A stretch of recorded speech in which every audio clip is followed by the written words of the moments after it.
tout le monde, aujourd'hui on se retrouve pour une vidéo K-pop et dans celle-ci il va y avoir pas mal de sujets parce qu'on va parler de l'agence JYP.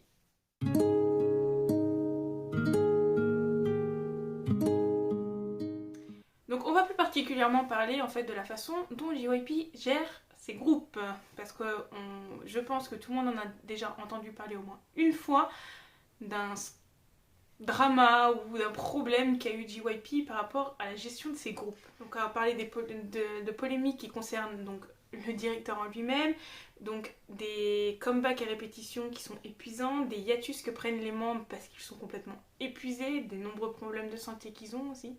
Donc on va commencer par parler un peu de l'agence en elle-même. Donc la JYP voit le jour en 1997, mais elle n'apparaît pas sous le nom JYP. Pour le début, son vrai nom est Taeyong Planning Corporation. Et il faut savoir qu'elle va prendre le nom JYP qu'en 2001.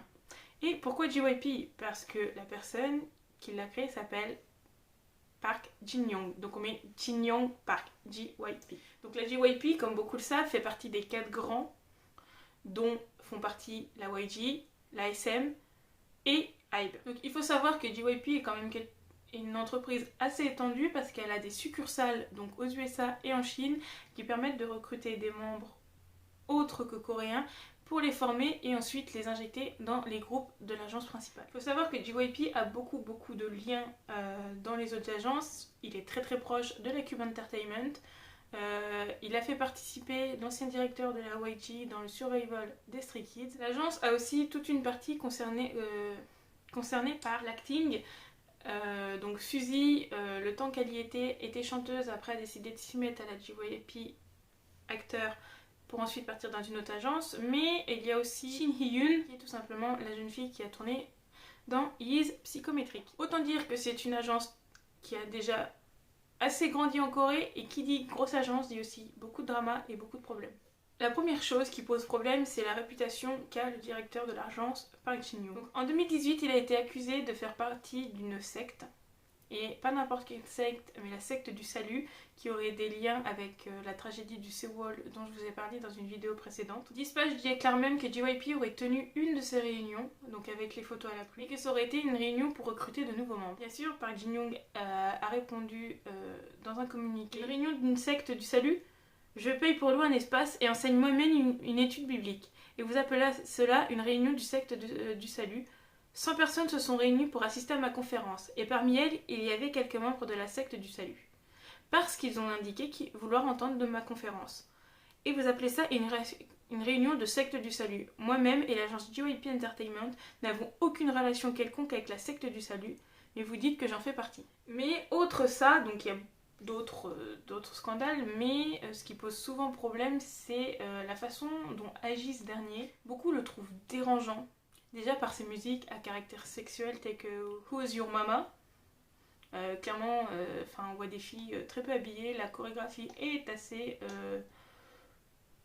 représentative et les plans des clips sont quand même pas mal suggestifs. Et puis sa proximité vers la gente féminine lors des représentations, par exemple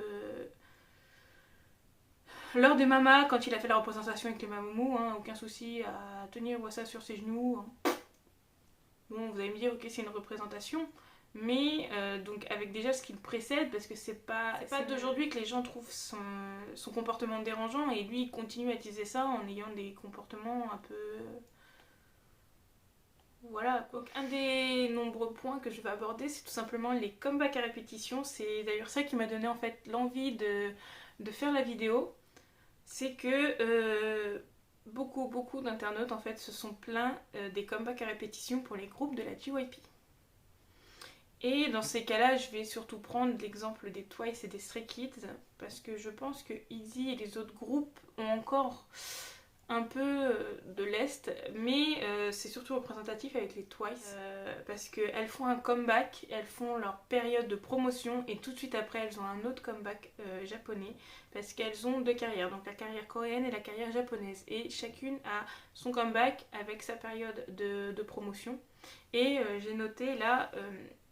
les comebacks se suivent en fait mois par mois, elles n'ont aucun moment de repos. Par exemple, elles ont fait le comeback japonais, donc Kura Kura, en mai 2021.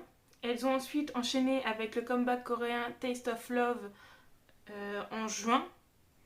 Et de nouveau un comeback japonais avec Perfect World en juillet. À savoir qu'il y a une autre partie de leur discographie qui se suit comme ça. Et donc du coup, c'est rythme infernal. C'est donc on sort le clip, promotion, hop, on doit aller au Japon, clip, promotion, on rentre, on tourne, hop. Et c'est un rythme infernal en fait. Elles peuvent pas se reposer et des fois on le voit beaucoup aux aéroports. Elles sont fatiguées, elles en peuvent plus. Et du coup ça amène à un autre point dont je voulais parler. Donc le fait qu'il y ait autant de comebacks en fait ne leur permet pas beaucoup de repos et ce qui cause en fait des problèmes de santé et plus particulièrement des problèmes psychologiques. Les idols n'arrivent plus à gérer l'anxiété, le stress que c'est et on a eu l'exemple avec Mina qui est obligée de mettre sa carrière en pause à cause d'anxiété. Donc on ne la voyait plus apparaître nulle part. Et donc du coup elle a mis sa carrière en pause de juillet 2019 à février 2020 pour pouvoir se reposer et se remettre. C'est quand même 6 mois. 6 mois c'est quand même pas rien pour se soigner. On n'avait pas beaucoup de nouvelles, on avait quelques nouvelles en disant qu'elle se repose, qu'elle prend du temps avec sa famille. Et 6 mois c'est long. Bon l'anxiété je sais ce que c'est très dur. Et justement, donner-leur du repos, c'est incroyable qu'il faut qu'elles soient dans un état de santé difficile pour pouvoir leur donner du repos. Et en fait, c'est pas la seule qui a été touchée par ça. Donc dans le même groupe, il y a Jonghyun. Elle aussi a dû mettre en pause sa carrière, mais 2 fois. Donc pour le premier coup, elle l'a mis en pause d'octobre 2020 à janvier 2021. Donc c'est une petite période, on est d'accord. Mais quelques mois plus tard, obligée de remettre de nouveau sa carrière en pause parce que ça n'allait pas du tout. Et cette fois-ci, elle l'a mis en pause de juin 2021 à novembre 2021. En disant, donc ça a été cette période-là, mais JYP a laissé un communiqué par lequel donc Jonghyun était de nouveau en pause et qu'elle allait prendre le temps qu'il lui fallait pour se remettre. Et elle est réapparue il y a peu, et tout de suite après, donc après c'est la réaction des fans, de l'anxiété, t'en sors pas comme ça. Et Jonghyun avait pris beaucoup de poids, et tout de suite en fait ce que j'ai trouvé aberrant, parce que c'est difficile, c'est déjà une psychologie très dur de revenir après autant de temps d'absence et les fans l'ont bâché pour sa prise de poids. Et comme je vous le disais, du coup de nombreux comebacks, les Stray Kids sont touchés aussi. C'est en décembre 2019 que Anne a dû s'absenter de plusieurs représentations de leur comeback parce que justement lui aussi était touché d'anxiété psychologique et a dû prendre du repos pour pouvoir gérer mieux la situation. On sait que l'anxiété touche pas mal d'idoles, c'est quelque chose de normal vu la pression qu'on leur met. Mais c'est plus accentué chez la JYP parce qu'en fait tout simplement entre leur comeback ils n'ont pas tant de repos, ils n'ont pas de vacances donc ils n'ont pas le temps de souffler. Et un dernier point que je voulais aborder qui montre que l'agence c'est quand même un peu problématique, c'est le disband des GOT7. Je pense que beaucoup d'entre vous ont entendu parler que les GOT7 ne sont plus à la JYP et que pendant beaucoup de temps il y a eu des rumeurs de disband. Et beaucoup ont pensé que justement le disband et la non-signature, le non-renouvellement de leur contrat a été dû à un abandon de JYP. Ce qui est un peu vrai puisque les 2 dernières années qu'ils ont eu avec leur contrat chez la JYP, on a eu le droit à un comeback par an. Et encore l'avant-dernier comeback, on a cru qu'il allait jamais sortir. Et donc suite à ce peu d'interaction en fait, cette peu de sorties d'albums, il y a eu la question du renouvellement parce que les renouvellements, les temps de durée de contrat sont publics. Et on savait que les GOT7 arrivaient à la fin de leur contrat et plus la date arrivait, moins on avait d'informations là-dessus, les membres restaient quand même assez secrets et ne donnaient pas de nouvelles. Et ensuite les garçons nous annoncent le 10 janvier 2021 qu'ils quittent l'agence JYP parce qu'ils ne veulent pas renouveler leur contrat. Et je vous dirai plus tard pourquoi. Donc suite à ça, une grande vague de tristesse s'est propagée à travers les fans des GOT7, les agacés. Et les garçons en fait tout de suite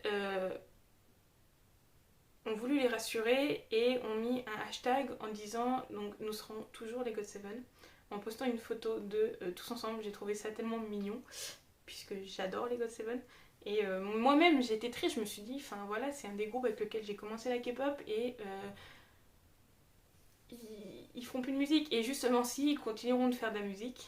Donc ils nous ont rassurés grâce à ça et justement ils ont sorti leur clip digital Encore qui dit justement que ils nous laisseront pas tomber, qu'ils continueront à faire de la musique même s'ils ont pris des horizons différents. Donc lors d'une discussion avec les membres, JB va tout simplement expliquer le pourquoi du comment ils n'ont pas re-signé chez JYP.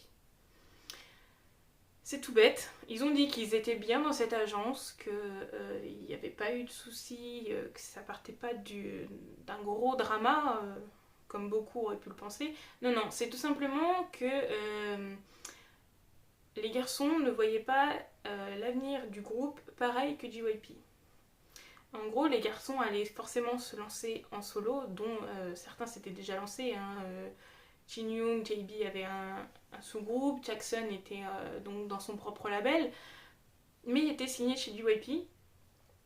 Et donc du coup, les garçons en fait ont voulu avoir plus de mainmise sur les créations qu'ils allaient avoir en solo pour se différencier un peu de ce qu'ils faisaient en tant que groupe, en tant que GOT7. Et ça, JYP n'a pas voulu leur accorder. Il voulait avoir la main basse sur toutes les productions. En fait, c'est quelque chose qu'on remarque. Si vous avez des albums JYP, regardez, il est presque dans tous les crédits de musique parce qu'il est partout. Et ça, en fait, il ne voulait pas, je pense, disparaître de ces crédits-là. En fait, il voulait toujours avoir une partie qui lui revient à lui. De la notoriété qui lui revient à lui. Donc du coup, ça n'a pas plu aux garçons et ils ont dit, bah tant pis, on re-signe pas. Donc il faut savoir que les garçons aujourd'hui sont chacun dans leurs agences, ont sorti un ou plusieurs albums qui sont totalement épanouis, hein. Ils continuent à interagir entre eux, ça fait déjà d'ailleurs pas mal rire les fans, et ils continuent à faire de la musique. Leur dernier comeback s'appelle Nanana, et donc ils sortent leur musique sous la Warner Music Korea. Et ça montre que JYP, à trop vouloir avoir de pouvoir, a perdu l'un de ses plus gros et anciens groupes de l'agence. Bon, après, vous allez me dire, il a pas mal de groupes, il en lance à foison, quoi. Le gars, c'est une usine à groupes, hein. Si tu comptes, il y avait donc les GOT7, ils avaient, donc je compte pas les anciens groupes, ils avaient Day6, ils ont les ITZY, ils ont les Twice, ils ont les NiziU. Oui, je crois que c'est ça. Et il continue d'en lancer, quoi. Il y en a encore et encore. Le gars, il doit se faire, mais... il dort sur des oreillers en soie, quoi. Le gars, son carrelage, c'est de l'or. Je sais pas, mais voilà. Enfin, voilà ce qui conclut cette vidéo sur la JYP et sur JYP en lui-même. Et donc, pour ma part, je trouve effectivement que JYP surmène trop ses groupes et je pense que dans le futur, ça lui portera préjudice. Il lance trop de groupes, il en surcharge trop, alors que certains demandent de meilleurs comebacks, plus de comebacks. Il fait un peu ce qu'il veut et je pense qu'un jour ça lui portera préjudice. Et que, selon moi, il devrait faire plus attention à la santé de ses artistes qu'au profit qu'il se fait et qui lui rentre dans le portefeuille. Enfin, n'hésitez pas à me dire en commentaire ce que vous pensez de cette situation-là, hein, de l'agence. Hein. J'adore les groupes de la JYP. J'aime la musique de JYP, même si j'avoue que oui, le clip est assez suggestif. Je ne crache pas sur la JYP, je montre juste le fonctionnement de cette dernière que je trouve un peu excessif.